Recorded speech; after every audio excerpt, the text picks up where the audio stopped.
바울이 3차 전도 여행을 마치고 예루살렘으로 올라왔을 때 유대인들이 바울을 모함하고 체포한 후에 매질을 했습니다. 바울이 율법에 반하는 내용을 가르쳤고 이방인을 성전 안으로 마음대로 데리고 가므로 성전을 더럽혔다는 것이 그 이유였습니다. 그때 바울은 자신에게 로마 시민권이 있었기 때문에 로마 황제에게 상소하였기에 죄수의 몸으로 로마로 떠나게 되었습니다. 바울 일행이 탄 배가 미항이라는 곳에 이르렀을 때였습니다. 배에 타고 있던 사람들 대부분은 좀 더 큰 항구인 베닉스로 가기를 원했습니다. 하지만 얼마 지나지 않아 유라굴로라는 광풍이 불었습니다.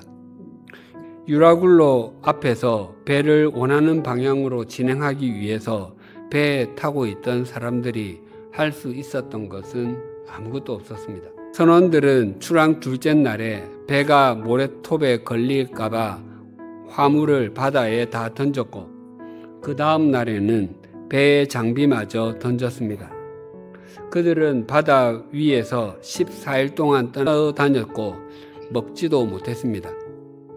마침내 바울이 탄 배는 지중해에 있는 한 섬에 도착했고 나중에 알고 보니 그 섬은 멜리데 몰타였습니다.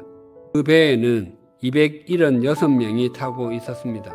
그 276명은 단지 살아남은 사람의 숫자가 아니라 14일 동안이나 계속된 광풍 속에서 아무리 보아도 살아날 가망성도 없고 사람들은 좌절과 절망 속에서 먹는 것마저 포기하고 있었는데 하나님께서 바울을 통해서 들려주신 말씀처럼 한 사람도 상하지 않고 구원해 주심에 대한 은총의 기억과도 같습니다.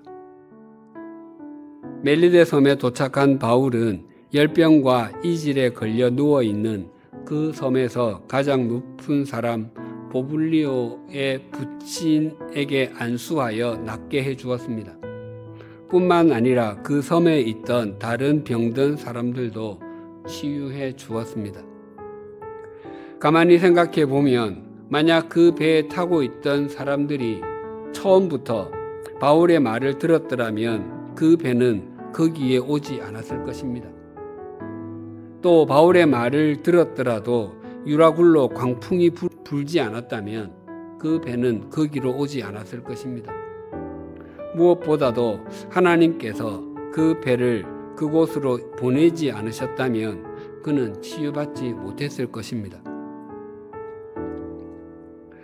이처럼 신비한 하나님의 역사로 말미암아 바울을 비롯한 그 배에 타고 있던 사람들과 보블리오의 부친을 비롯한 멜리데 섬 주민들 모두가 하나님의 은총을 누리고 있습니다.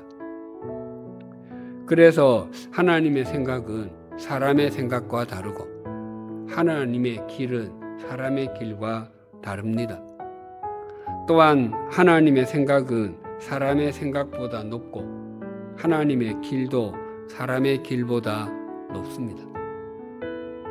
오늘 본문이 그것을 잘 말씀하고 있습니다. 이는 이제 교회로 말미암아 하늘에 있는 통치자들과 권세들에게 하나님의 각종 지혜를 알게 하려 하심이니 곧 영원부터 우리 주 그리스도 예수 안에서 예정하신 뜻대로 하신 것이라. 하나님 속에 감추어져 있던 비밀의 경륜이 하나님의 각종 지혜이고 그것을 하늘에 있는 통치자들과 권세자들 즉 하늘의 천사들에게 알리시겠다고 하십니다.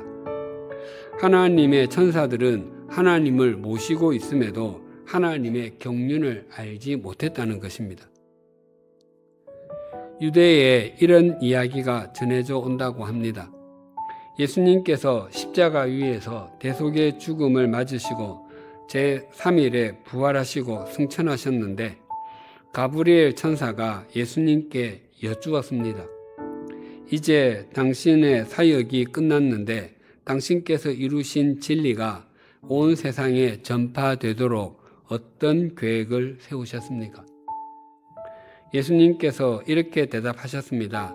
내가 아버지의 뜻을 행했던 것처럼 행하게 하려고 어부 몇 명과 세리와 소수의 여인과 함께 했지. 가브리엘이 말했습니다. 예, 저도 그들을 알지요. 그런데 다른 계획도 세우셨어요? 예수님께서 대답하셨습니다. 나는 베드로, 야고보, 요한에게 하나님 나라에 대해서 가르쳤지. 도마와 필립에게는 믿음을 가르쳤고 또 제자들 모두는 내가 치유하고 가르칠 때 나와 함께 있었지. 가브리엘은 인내심을 잃기 시작했습니다. 지금까지는 잘 되고 있고 좋습니다. 그러나 분명히 다른 계획도 갖고 계셔야 합니다. 플랜 B와 같은 것 말이죠. 당신께서 하신 사역이 헛되지 않고 분명하게 하기 위해서입니다. 예수님께서는 가브리엘을 응시하며 이렇게 말씀하셨습니다. 나는 다른 계획은 없네. 나는 그들을 믿고 있네. 하나님께서는 하나님의 경륜을 하나님의 때에 하나님의 방법으로 하나님의 사람을 통해서 이루어 가십니다. 우리의 구원도 그렇습니다. 우리가 오늘 이 예배의 자리에 있을 수 있게 된 것은 하나님의 오묘하고도 신비한 역사, 즉 하나님의 지혜의 결과입니다.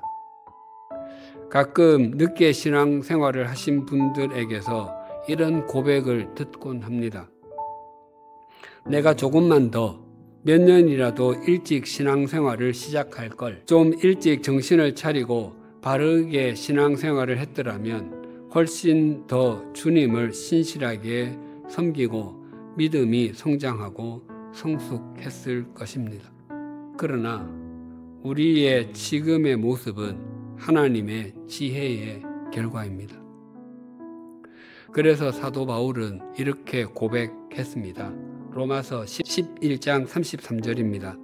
깊도다 하나님의 지혜와 지식의 풍성함이여 그의 판단은 헤아리지 못할 것이며 그의 길은 찾지 못할 것이로다. 우리가 살아온 지나온 날들도 돌아보면 하나님의 각종 지혜가 가득하지 않습니까? 하나님께서 바울이 탄 배를 800km나 떨어진 멜리데 섬으로 정확하게 인도해 주셨듯이 우리의 인생에도 태풍을 맞은 것 같은 때에 돌아보면 하나님께서 이미 멜리데 섬을 준비해 두고 계시지 않으셨습니까? 우리가 바울처럼 주님께 잡힌 바 된 그것을 잡으려고 따라간다면 우리는 어디에 있든 또 무엇을 하든 우리는 하나님의 각종 지혜의 통로가 될 것입니다.